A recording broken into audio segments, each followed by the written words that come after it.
오늘 허락하신 말씀의 제목은 경건의 교훈을 따르라 라는 제목으로 은혜를 나눕니다. 나는 그리스도인입니다 라는 책은 초대교회 순교자들의 기록입니다. 재판 과정에 대한 보고를 기초로 하고 사건이 일어난 직후 그 사건을 지켜보았던 증인들이 다른 형제들에게 보낸 편지에 근거한 내용이 바로 이 책입니다. 후대의 사람들이 더하고 과장하고 수정한 순교 사화와는 전혀 다른 내용입니다. 그 중에 서머나 교회 감독 폴리캅의 순교 기록이 나오게 됩니다. 터툴리안에 의하면 이 폴리캅은 사도 요한을 통해 서머나 교회의 감독으로 임명을 받았습니다.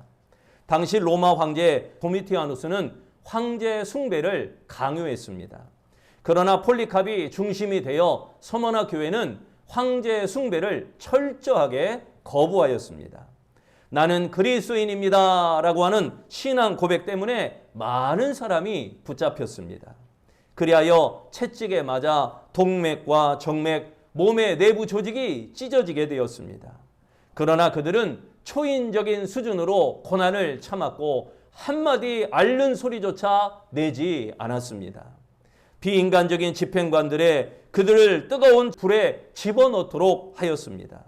날카로운 조개 껍질 위에 뒹굴게도 하였고 맹수들에 대항하여 싸우게도 하여서 그리스도를 부정하지 않고 순교하도록 그들을 하였습니다. 형제들이 폴리캅에게 피신할 것을 권했습니다. 그는 작은 영지로 피신하여 밤낮으로 기도에 전념하였습니다. 폴리캅이 체포되기 사흘 전에 기도하는 중에 자신의 베개가 불타는 환상을 보게 됩니다. 환상에서 깨어난 폴리캅은 함께 있던 사람들에게 나는 산채로 화형을 당할 것이 확실합니다. 이렇게 말했다고 합니다. 폴리캅은 자기를 체포하러 온 사람들에게 음식을 주면서 기도할 수 있는 시간을 달라고 부탁한 후에 2시간 동안 간절히 하나님 앞에 기도하였습니다. 헤롯이라는 이름을 가진 치안관이 폴리캅을 설득하며 이렇게 말을 했습니다. 황제를 주라고 말하고 제물을 드리며 그에 따른 의식을 행하여 생명을 구하는 것이 왜 나쁜 일인가? 그러나 폴리캅은 단호하게 거절하며 말합니다. 나는 당신들의 충고대로 하지 않을 것입니다. 그러자 총독은 다시 말합니다. 당신의 나이를 생각하시오. 마음을 바꾸고 황제에게 맹세하시오. 그러면 당신을 풀어주겠소. 그리스도를 저주하시오. 그때 폴리캅이 다시금 대답합니다. 86해 동안 나는 그분을 섬겼습니다. 그분은 나에게 나쁘게 하신 적이 단 한 번도 없습니다. 그런데 어떻게 나를 구원하신 나의 왕을 저주할 수 있습니까? 총독이 계속 강요하니까 폴리캅이 다시금 또 이렇게 대답합니다. 만약 당신이 내게 황제의 수호신에게 맹세하라고 헛된 기대를 하거나 내가 누구인지 모른다면 분명히 들으시오. 나는 그리스도인입니다. 그러자 총독은 맹수들이 당신에게 겁을 주지 못하고 당신이 마음을 돌이키지 못한다면 불에 던져버릴 것이요. 이렇게 말하자 폴리캅이 대답하기를 당신은 1시간 동안 타다가 곧 꺼져버릴 불로 나를 위협하고 있습니다. 다른 불, 다가올 심판의 불, 경건하지 않은 자를 위해 준비된 영원한 형벌을 알지 못하기 때문입니다. 왜 시간을 끕니까? 원하는 대로 속히 집행하시오. 결국 폴리캅은 화형을 당하였고 총독의 위협에도 전혀 동요되지 않았습니다. 그는 용기가 가득 차 있었고 얼굴은 충만한 은혜로 빛이 나고 있었습니다. 경건한 그리스도인의 모습 그 자체였던 것입니다. 우리가 봉독한 말씀 디모데전서 6장은 직무를 수행하기 위하여 그리스도인의 자세를 기록하고 있는 그 말씀이 디모데전서 6장의 말씀입니다. 바울은 부패한 거짓 교사들은 교만하여 변론과 언쟁을 좋아하고 악한 생각을 하며 경건을 이익의 수단으로 삼았다 이렇게 말합니다. 바울은 그렇게 거짓 교사들의 실상을 폭로하였습니다. 그리고 디모데에게 거짓 교훈을 멀리하고 경건을 이익의 수단으로 삼는 일을 경계하라라고 가르치고 있는 것입니다. 이 교훈이 바로 오늘 우리가 받아야 될 경건에 대한 교훈의 말씀입니다. 3절 말씀, 누구든지 다른 교훈을 하며 다른 말 곧 우리 주 예수 그리스도의 말씀과 경건에 관한 교훈을 따르지 아니하면, 여기에 경건에 관한 교훈, 이 말씀은 경건과 일치하는 가르침이라고 하는 의미입니다. 경건에 관한 교훈을 따르지 아니하면 다른 교훈을 따르게 되어진다는 것입니다. 다른 교훈은 이단입니다. 다른 교훈은 사탄의 가르침입니다. 다른 교훈을 따르는 자는 회복하기가 어렵습니다. 그러므로 진정한 그리스도인은 경건의 훈련을 따르는 자들이 되어야 한다는 것입니다. 그렇다면 경건의 훈련을 따르기 위하여, 경건의 교훈을 따르기 위하여 어떻게 해야 되는가? 첫째, 말씀을 쫓아야 됩니다. 유대인의 탈무드에 나오는 이야기 중에 영리하기로 소문난 여우가 바닷가에 가서 물고기들에게 속삭였습니다. 물고기 여러분, 바닷속은 위험하니까 우리와 함께 삽시다. 어부들이 그물을 쳐놓고 여러분들을 잡으려고 합니다. 그리고 큰 물고기들이 여러분을 잡아먹으려고 하지 않습니까? 육지로 올라오면 그런 걱정은 안 해도 됩니다. 물고기들이 모여 회의를 하였는데 갑론을박 논쟁이 일어나 좀처럼 회의가 끝나지 않았다고 합니다. 물고기들은 오랜 회의 끝에 여우의 제안을 거절하기로 하였습니다. 물고기 대표가 물 위로 고개를 내밀고 이렇게 말했습니다. 여우님, 우리를 생각해 주는 것은 고맙지만 물속에 사는 것이 우리에겐 편하다고 결정했습니다. 이 이야기를 식탁에서 아버지가 아이들에게 들려주고 이렇게 질문을 합니다. 아버지가 아이에게 말하기를, 물고기가 물에서 나오면 어떻게 되지? 그러니까 그 집의 아이들이 이렇게 대답합니다. 물고기는 물 밖으로 나오면 금방 죽어요. 그리고 아버지는 또 대답하기를, 유대인은 유대인으로 살아야 한다. 이렇게 교훈했다고 합니다. 그리스도인은 그리스도인으로 살아야 됩니다. 그러기 위해서 하나님의 말씀을 쫓아야 됩니다.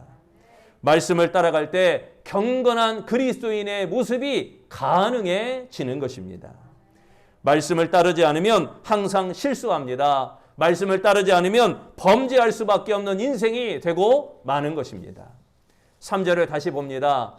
누구든지 다른 교훈을 하며 바른 말 곧 우리 주 예수 그리스도의 말씀과 경건에 관한 교훈을 따르지 아니하면, 여기에 말씀을 따르다, 이 말은 예수께서 영으로 교훈하신 내용, 그것을 의미하고 있습니다.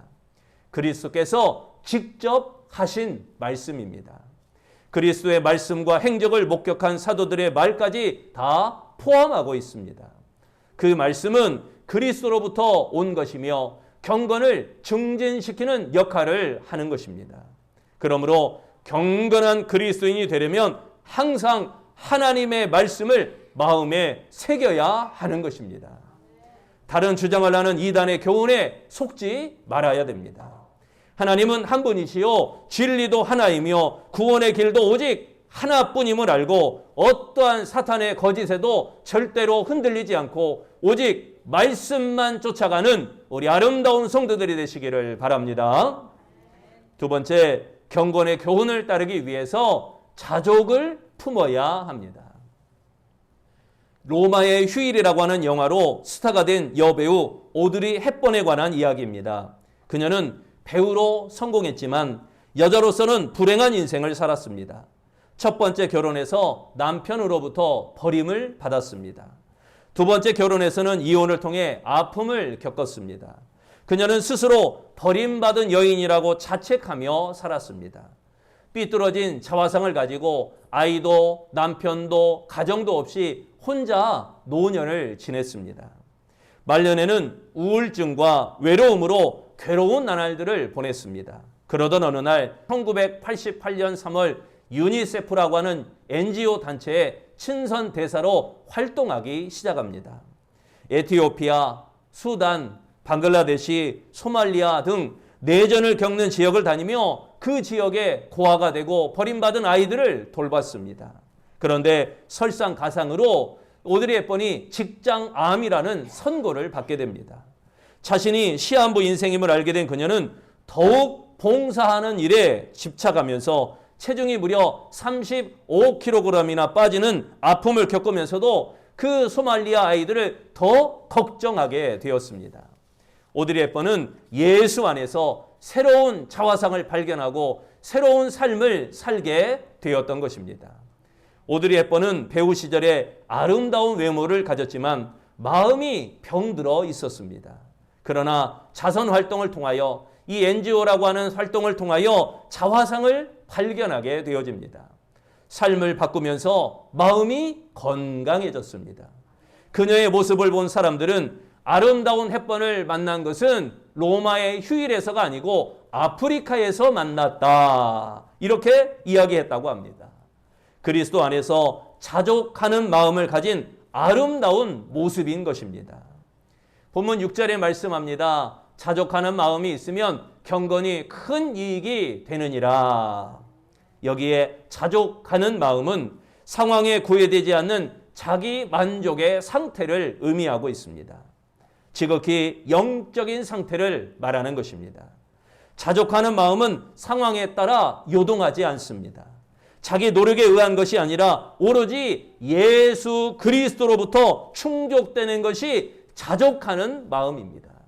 자족하는 마음은 적은 것으로도 만족할 줄 아는 그런 마음입니다.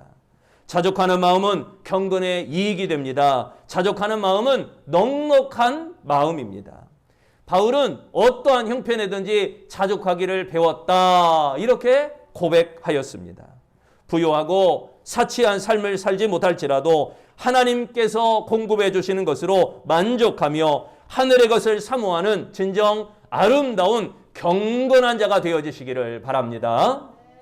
살든지 죽든지 내 몸에서 그리스도가 존귀하게 되어야 됩니다. 여러분, 자족하며 살고 계십니까? 자족하는 마음을 품으면 세상 유혹을 뿌리치며 경건에 이를 수가 있습니다. 어떠한 상황에서도 자족하는 마음을 품는 우리 아름다운 성도들이 되어지시기를 축원합니다.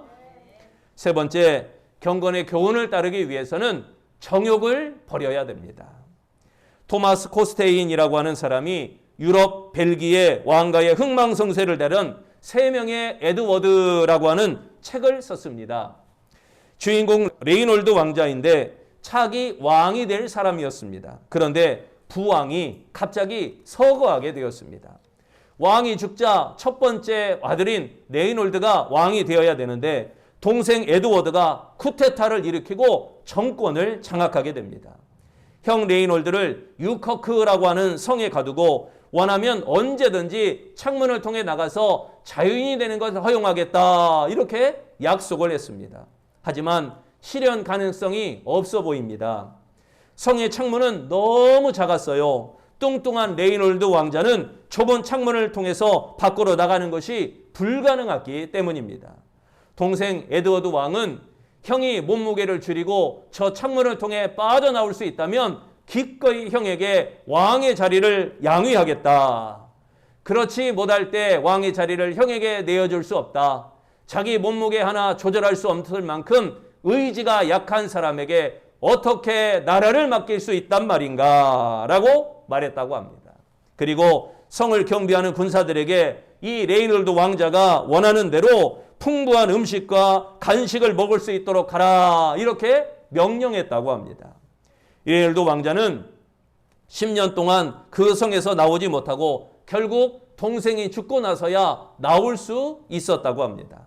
그러나 얼마 되지 않아 병들어 죽고 말았습니다.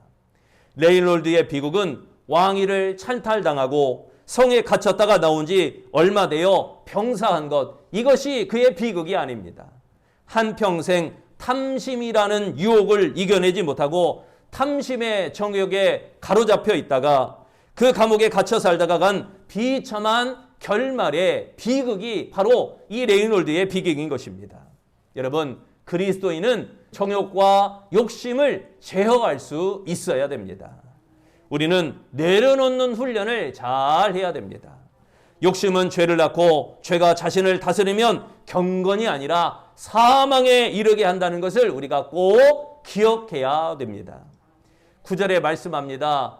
구하려 하는 자들은 시험과 올무와 여러 가지 어리석고 해로운 정욕에 떨어지나니 곧 사람으로 파멸과 멸망에 빠지게 하는 것이라. 여기에 정욕은 자신의 손과 발을 옴짝달싹 못하게 하는 들끓는 욕망이다라는 의미입니다. 해로운 정욕은 탐심을 이기지 못하고 예기치 못한 재난 속으로 떨어지게 되어집니다. 사단의 시험과 올무에 빠져 완전히 멸망하게 되는 것입니다. 가룟 유다는 재물에 탐욕을 부리다가 자신의 제자 직분도 잃어버리고 비참한 죽음으로 일생을 마치게 되었습니다. 세상에는 생활에 필요한 것들이 족하게 있음에도 불구하고 필요 이상의 탐심을 채우려고 온갖 방법을 동원하는 사람들이 많이 있습니다. 자신의 탐심과 정욕을 채우기 위해서 범죄를 저지릅니다. 거짓말도 서슴지 않습니다. 그러므로 필요 이상의 것을 얻기 위하여 무리한 욕심을 내지 말아야 됩니다.